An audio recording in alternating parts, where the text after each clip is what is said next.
Mork, mork, mork. We're in the Muppet Test Kitchen. The Swedish chef is making his delicious star-shaped cereal, new Crunchy Stars, with cinnamon toast taste.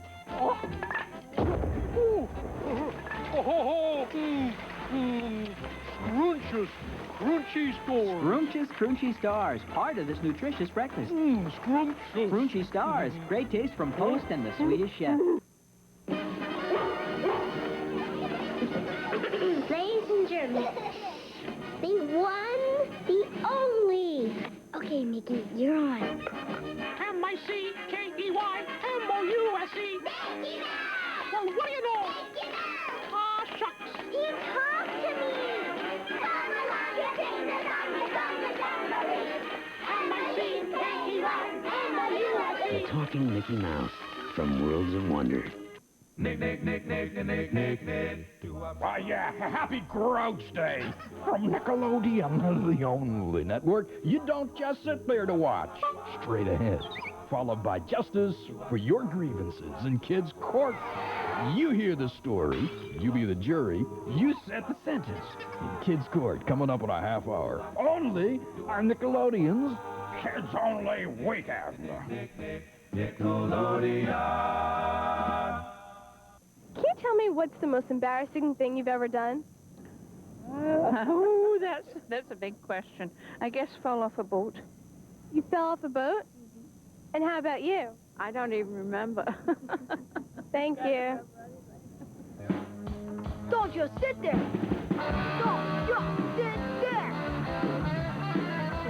Kind of Live, Nickelodeon presents Don't Just Sit There, the show that doesn't mind talking back. With Allie Smith, Matt Brown, Wendy Douglas, and BJ Schaefer. Today's special guests, Michael Palin and Mark Summers. Plus, we'll tell you what to do with unwanted socks and taste Brussels sprout parfaits. And as always, the Don't Just Sit There band. Ed, Chris, Mike, and Buck.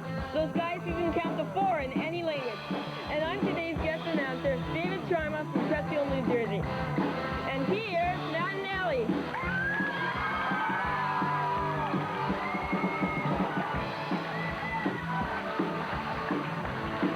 Here for the band.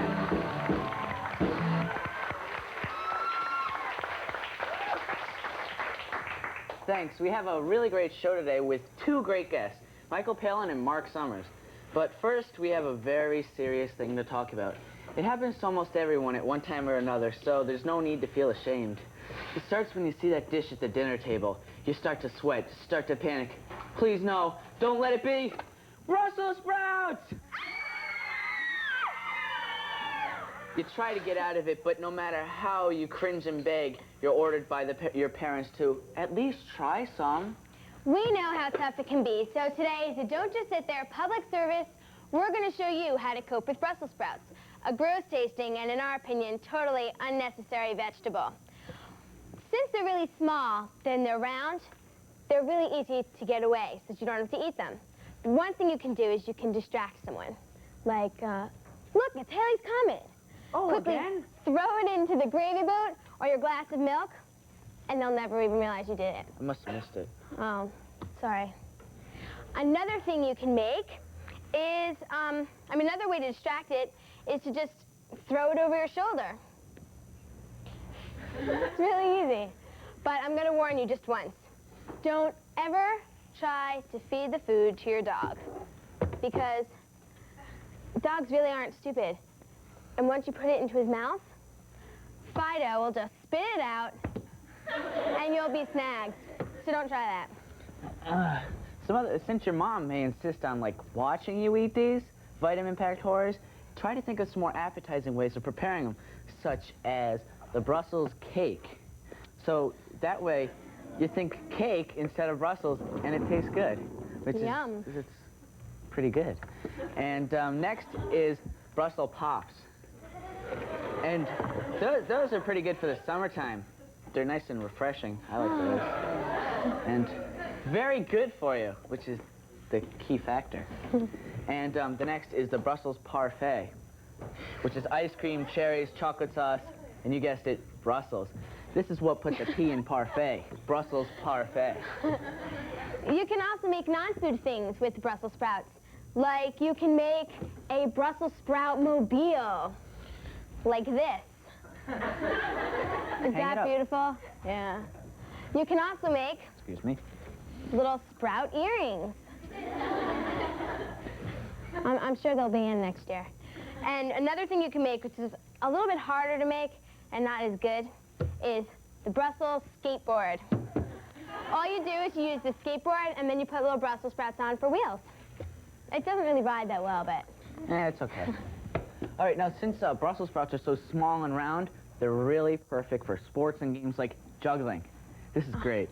Just take 2 or 3, however good you are, and you juggle them like so.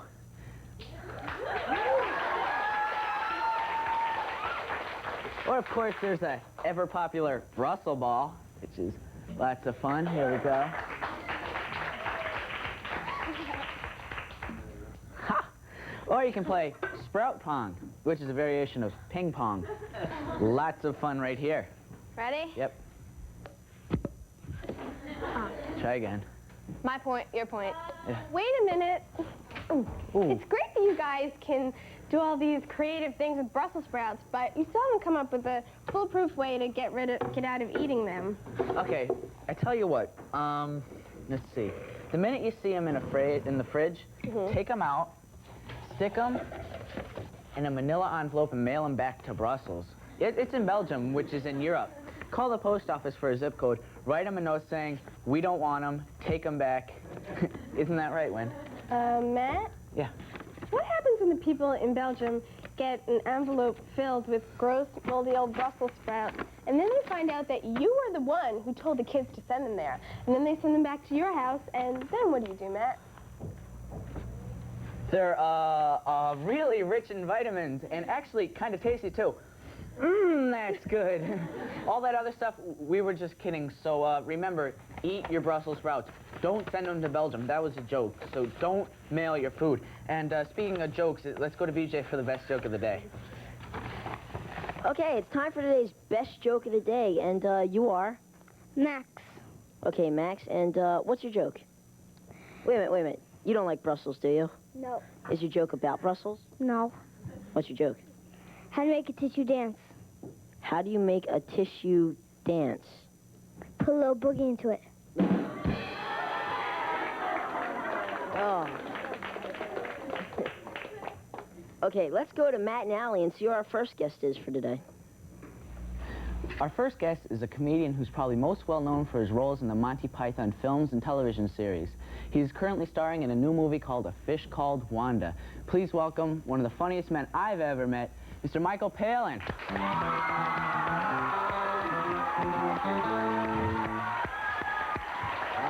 you. Nice to be here. Just ring my mother, tell her I'm on. She lives in England, she'll never see it, but, you know, she likes to know. Matt and I are really big fans of Monty Python, but I think some of the kids out here might not be as familiar with it as we are. Exactly. So could you explain it to us? Well, I can't remember it. We made this show about 20 years ago, and it was really just a chance to do really off-the-wall, very silly comedy.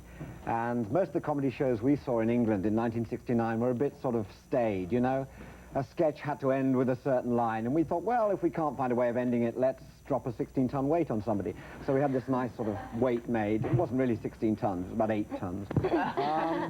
And it gave us a chance to do all sorts of silly things we wanted to do, like dress up as Long John Silvers, you know, with the peg leg, and play football. And that's really, you have to remember which leg to kick the ball with. And, well, dress up as...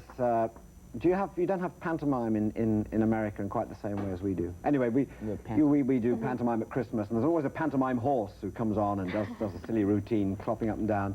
And we introduced one into a thriller. We had a sort of James Bond chase with a pantomime horse leaping into a sports car, you know, in this horse gear and roaring off around these lanes. So I had to drive a sports car dressed as a horse, which is the first time, and the last, you know. Well, not only did you do this, but you also did the new movie called A Fish Called Wanda. Yeah.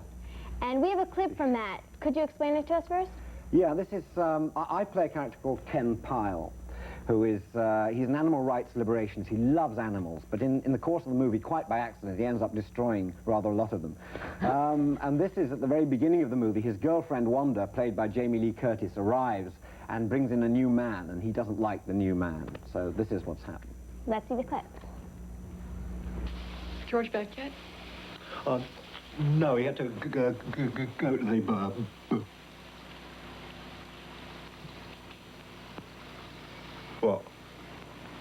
Well, that's quite a stutter you got there, Ken.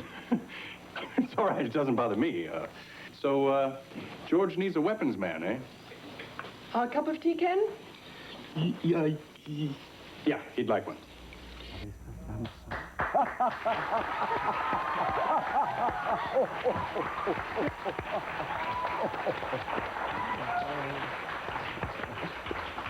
Yeah.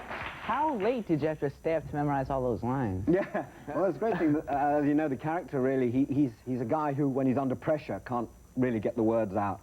So I never really had a whole sentence to complete in the movie, so I would just sort of start it and then someone else would finish it for me.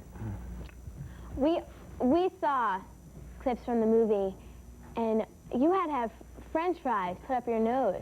Yeah. How'd you like that? It's in my contract. I have to. Every time. I insist on that. Well, it's a scene where Kevin is torturing me by torturing me by eating my fish, or attempting to, very slowly. And he says, you know, and he sticks these French fries up my nose because he knows the English love fish and chips. So they made these, they tried it with the soggy French fries, and it's very hard. I mean, don't try it now, but, you know, if you ever, when you get home, try sticking a soggy French fry up your nose. It sort of just disappears, and it's very unpleasant. So then they made rather hard ones, made out of sort of some form of rock, and stuck them up there. But even then, it was extremely difficult to keep them up my nose whilst I was doing the scene. And I'd hear the scene going on. I'd know one of these French fries was coming down. I'd try me holding it in there, and they had tomato ketchup on the end. It was very disgusting. I loved it. Well, we saw you do some things in that short clip, but could you do anything? Could you do anything for us here now? Very little, but there is one thing that I can do, which is, it's been a lifetime hobby of mine, which is flower arranging. Should I show you? Please. Okay, fine. Go ahead. Thank you.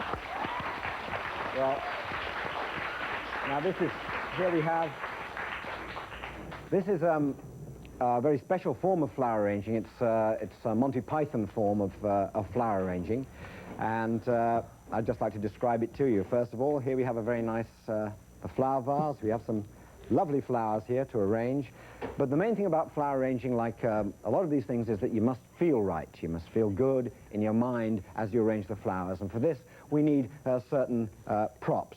So what you need, first of all, you need something to cover your brain with.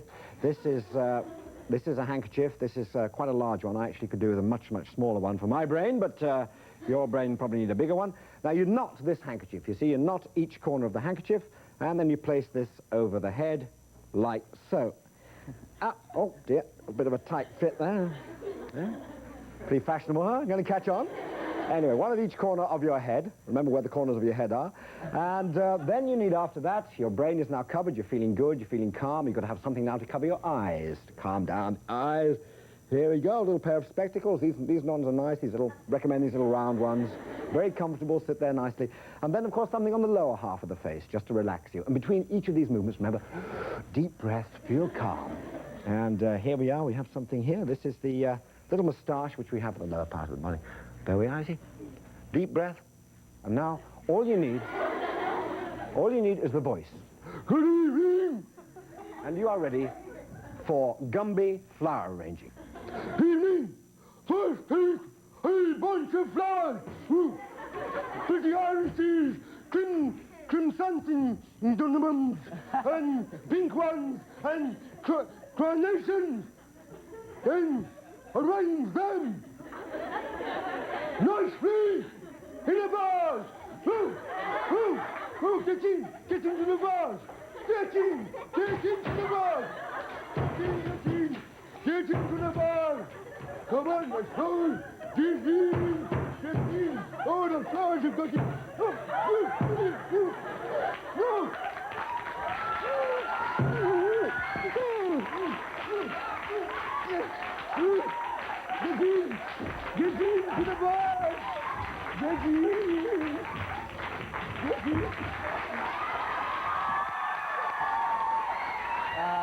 Michael.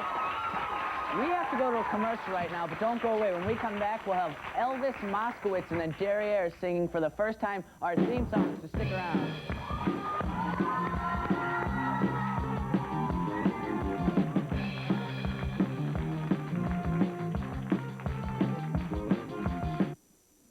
Don't just sit there. We'll be right back after these messages. New Smurf Magic Berries, that fruity cereal with marshmallow stars, will be marshmallow in 9. Gargamel took a cereal! It's a 6 with my marshmallow stars. You'll feel the pinch. Ouch! My marshmallow stars make everyone love New Smurf Magic Berry cereal, part of this nutritious breakfast. Yummy, gummy Smurf, gummy goodies candy, fruity flavored and free. In each Smurf Magic Berry cereal box, Smart specially. I keep on dancing for just on a puzzle drink right now. Shake it, baby. Come on, show me how you work. Now you're in motion. Just gonna do the locomotion, yeah. Little boppers from Worlds of Wonder. Bop till you drop. Or your mom makes you stop. And watch out for those monster boppers. Bullies, it's always the same old story. Big guys picking on the little guy. Animals do it, teachers do it, even cartoons. Goodbye, Rabbit. But Nickelodeon's not gonna take it anymore. We know you're tired of being bullied around. That's why we're bringing in the Looney Tunes. These guys are taking over the first kids network and showing the bullies who's boss. Roadrunner, Tweety Bird, Bugs Bunny, and all their pals are coming to Nickelodeon. And they've got the bullies quaking in their boots. So tune into Looney Tunes on Nickelodeon every day. And if you're a bully, you better head for the hills. You're watching Nickelodeon. And now back to Don't Just Sit. Welcome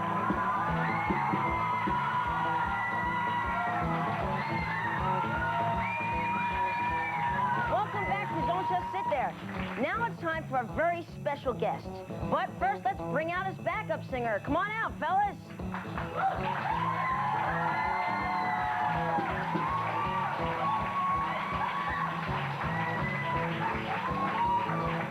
And now, direct from Las Vegas, the one, the only, the king, Elvis Moskowitz!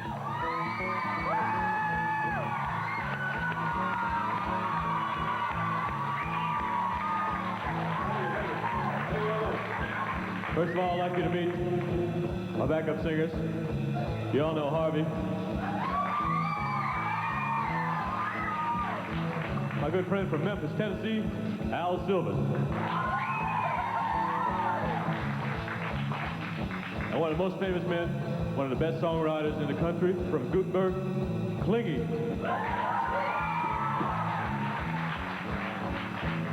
Collectively, they are known as the Derrieres. And now I sing for you first time on national TV. I can't stop that. The theme song to this show, Don't Just Sit There. 1, 2, 1, 2, 3, 4. Hey, don't just sit there, don't you just sit there. Hey, don't just sit there, don't you just sit there. Don't just sit there. Hey, don't just sit there, don't you just sit there. Hey, don't just sit there, don't you just sit there. Don't just sit there. Hey, don't just sit there, don't you just sit there. Hey, don't just sit there, don't you just sit there. Don't just sit there. Everybody! Hey, don't just sit there, don't you just sit there. Hey, don't just sit there, don't you just sit there. Don't just sit there. Ho, ho. Hey, don't just sit there, don't you just sit there. Hey, don't sit there, don't you just sit there. Don't just sit there. Hey, don't just sit there, don't you just sit there. Hey, don't just sit there, don't you just sit there. Don't just sit there. Thank you. Thank you very much. Thank you. Thank you very much, too. Thank you, thank you, thank you. Thank you. Let's hear it for the Derrieres. That's Clingy, Mr. Al Silvers. Harvey, let's hear it for him. Come on. Thank you. Once again from Mr. Mark Summers. Oh. Hi there. Hi, Wendy. my glasses. Yeah, those are your glasses? Yeah, these are my glasses. I like those. Those are nice. Thank you. That was the best, worst Elvis impression I've ever seen. Yeah. Have you ever thought about taking it on the road or maybe Star Search? No, Star Search, gosh, no. Those people have talent. It started as a weird thing one day on Double Dare where we were doing a physical challenge called the Ping of Rock and Roll. And we thought we'd like to put a little life into it. Any of you see that episode where we did Elvis with the Ping of Rock and Roll? Okay. And I came on and did Elvis, and Robin and Dave were our backup singers, and I got more reaction from that.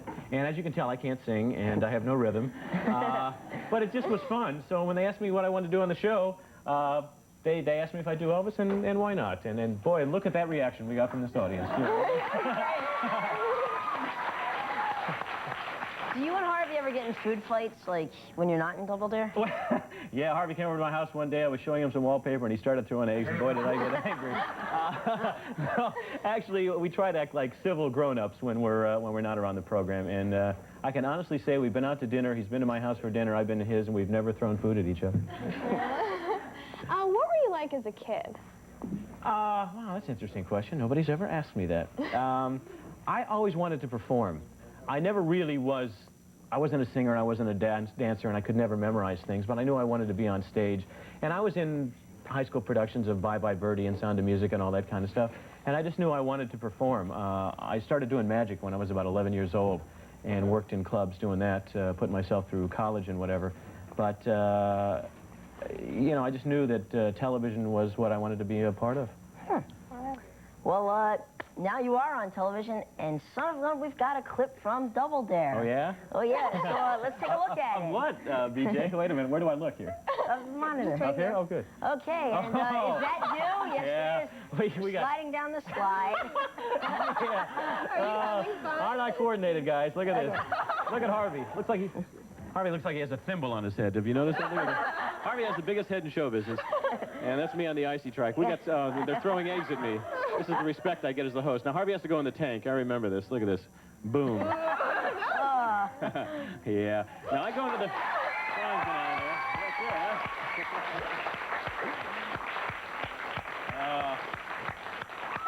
What happened after we did our first 65 episodes for Nickelodeon, anybody who worked on the show who wanted to run the course got to, and they ran the tape. And Harvey and I actually have the record. We did it in about 48 seconds. So we did a good job. See, I make sure that I try everything before the kids try it, because I think that's only fair that I get messed up a little as well. Okay, if you could have lunch with Bob Barker, Monty Hall, or Alex Trebek, which one would you choose? Neither, I think. Actually, who would I take? Wow, Bob Barker, Monty Hall, or Alex Trebek. I know them all a little bit, not a whole bunch. I suppose Bob Barker only because I've admired him for so darn long, and I've never sat down and had lunch or dinner with him. But he's a fascinating guy in many aspects. He's been on TV forever. Right. Yeah, for a long time. Well, I was wondering if you can answer a question for me. Did you know in 1911, Harriet Quimby was the first woman to receive a license to A, drive, no, wait a minute. B, fly, or C, wear a banana suit? This is a question from our show. Okay. Very good. Wait a minute. It was banana suit. What was the other one? Fly, or what was it? Fly or drive. Drive. Harriet Quimby in 1911. I'm going to say drive. Wrong? It's got to be fly then, huh? Wasn't the banana suit, that I can tell you. Yeah. All right, well, geographically speaking... Oh, this is to make Mark look stupid. I get this segment. Okay, go ahead. What is an isthmus? An isthmus. Is it A, a narrow stretch of land connecting two larger land masses, B, a crevice or split in a glacier, or C, getting an F in geography? I'll say A. Oh, got it right. Oh, good, good. Means I don't have to take the physical challenge, huh? Well, we were Dare or Double Dare? Yeah. We were wondering if you could do something else with us. Sure, anything you like. People from our audience? Yeah. Okay, here? Good. All right. Yeah. Now, what we're doing here is we're having an impression contest. And they're going to do impressions, and we're going to see, which is the best one, okay? Now, I want you guys to do your impression, starting with you. What's your name, sir? Ricky. And Ricky, who do you do? Wait, no. Oh, we don't want him to tell we don't want him to tell us? We want to guess. Okay. Okay? So don't tell us who you're doing. Just do your impression, and then we're going to try to guess. I love fast cars in Florida. I know who that is. I'd say it's Don Johnson. Am I So right? Michael Thomas. Yeah. Okay. Is it it's Don Johnson? Yeah. Oh, good. Good Very job. good. Yeah. What's your name? Jamie. Jamie? Okay, go ahead and do your impression. Well, isn't that special? Dana Carvey doing Church Lady. Very nice. Very good. And your name, sir? Matt. Hi, man. How are you? Well, Nancy, I think they're mad at my tax laws again. Matt, that was so authentic because you forgot what you were going to say, just like he does. So I thought that was really good. Yeah. Very good. Ronald Reagan. Yeah. And, very good. You do any impressions, Wendy? No? Sorry, I don't. But, DJ doesn't like to admit it, but he does. What do you one do? impression. Sure, who? Go ahead, DJ. Yeah, that's right. Yeah, listen to me now, believe me later. Think about it next week or comprehend it on beep here, yeah.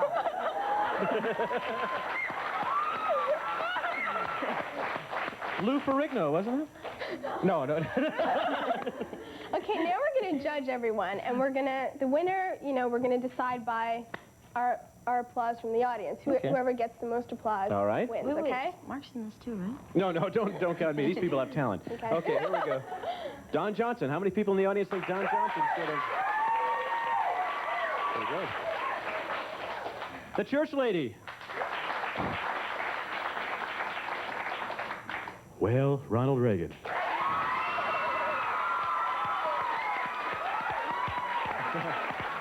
Well, Mark, we're out of time, but thanks for coming. Oh, thank you very much for having me. I Let's hear appreciate from it. Thank you, Mark BJ. Summers. Thank you. Thanks to our special guests, Michael Palin, Mark Summers here from Double Dare. And remember, wherever you are, whenever it is, and whoever you're imitating, Don't just sit there.